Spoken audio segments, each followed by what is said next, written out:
Juneteenth weekend. The purpose being to demand substance rather than symbolism. The Greenville Human Rights Alliance joins that campaign along with the National African American Reparations Commission, the More Than a Moment Alliance, and the National Campaign of Human Rights Advocates, former Black Lives Matter activists, and cultural workers calling for Juneteenth substance over symbolism. Locally, we demand an end to erasure and Disneyfication of Greenville Black suffering and misery, and the sanitization of white injustice with cheap grace and monuments. Greenville's founding included 12 enslaved Africans. Their names are unknown and they were unpaid. Continued human rights violations include internal displacement, destruction of historically black neighborhoods and its electoral base, as represented by Representative Leola Robinson in her book of the Black American series, Greenville County.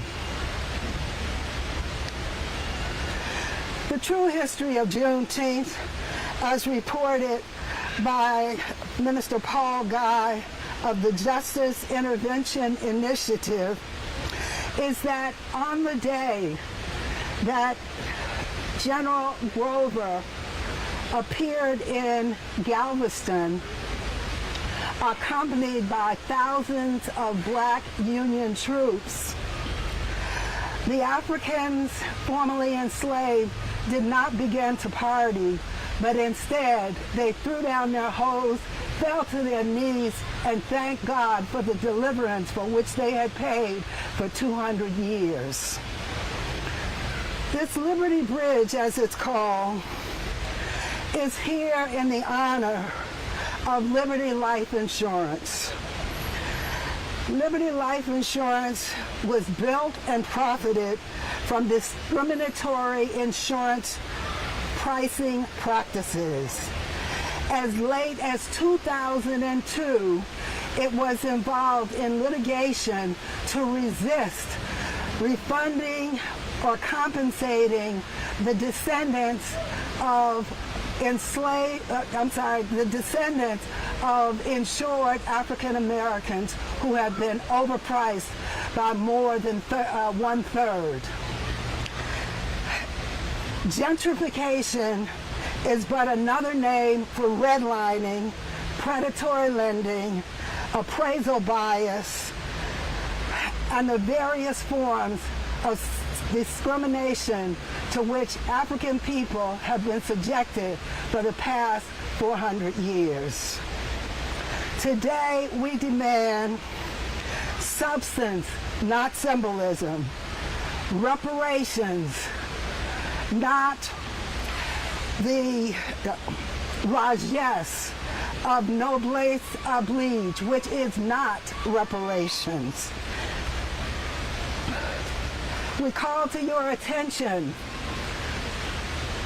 the book by Knox White, Reimagining Greenville, which at no time in this book references so-called Unity Park. Unity Park has become an instrument to browbeat both blacks and whites into the creation of a vehicle, a fundraiser that in no way addresses the needs of black people or poor people of Greenville City and County. In fact, 47% of the homeless in the city of Greenville are black, and had nothing to say about the so-called Unity Park, which deprives us of an opportunity to eliminate homelessness in the city and county of Greenville.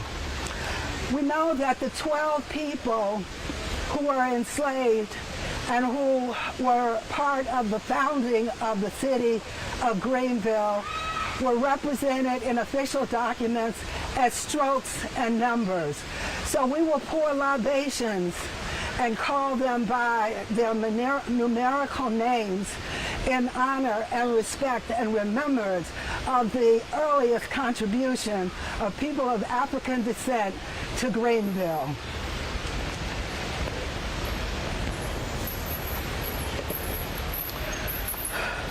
Stroke number 1, enslaved person, stroke number 1. Say their name. Enslaved person, stroke number 1. The second of the 12 person we will call stroke number 2. Say his name. Stroke number 1, number 2. Sorry. The third enslaved person who was a founder or co-founder of the city of Greenville. Stroke number 3. The fourth person who was a co-founder of Greenville. Stroke number 4. The fifth enslaved African who was a co-founder of the city of Greenville. Stroke number 5.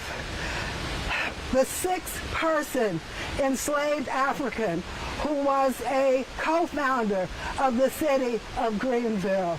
Stroke number 5. Oops, I'm sorry. The seventh person who was an African co-founder of the city of Greenville. Stroke number 7. The eighth person who was a co-founder of the city of Greenville and of African descent. Stroke number 8. The ninth person who was a co-founder of the city of Greenville, an enslaved African, was stroke number 9. The 10th person who was a co-founder of the city of Greenville of African descent and enslaved was stroke number 10. Thank you. The 11th person who was a co-founder of the city of Greenville, an enslaved African, was stroke number 11. The 12th person who was a co-founder of the city of Greenville, an enslaved African, was known as stroke number 12. And though their names are not known and they were unpaid, today we pay homage to them. And we come and demand reparations in their name. I'll take any questions that you have.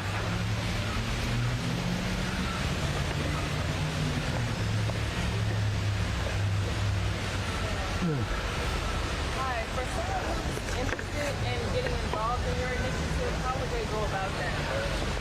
They would, we have a website, a Facebook page, the Malcolm X Center for Self-Determination. They can message us there. And we are also WMXP Community Radio, and we have a page there as well.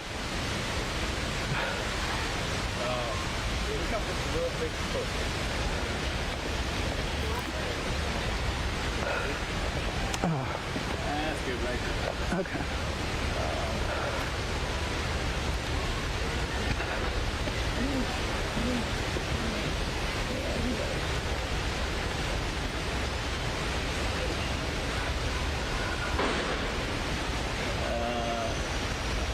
For this movement. Now, I know who you are. Oh, yeah. Okay. Spell your name for me and give me a title. Efia Wangaza. E-F-I-A Wangaza. N-W-A-N-G-A-Z-A.